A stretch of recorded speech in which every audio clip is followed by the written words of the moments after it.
Što se tiče nas golubara, odgajivača, tiplera, po meni, nije cilj imati puno golubova, nego je cilj imati dosta malo golubova, ali jako kvalitetnih golubova.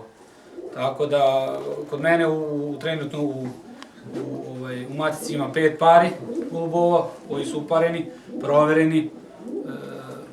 Jako retko uzimam od koga golubove. I to, kad uzimam, to mora da su golubove provereni. Još nešto da kažem za golubare koji nisu golubari, nego golubari koji su trgovci. Da bi mogao da imaš velik rezultat, moraš da veruješ svoje golubove i da ih voliš. A što se tiče trgovaca, trgovci imaju svoje mesto, a to je, ja mislim, na pozadini svega toga.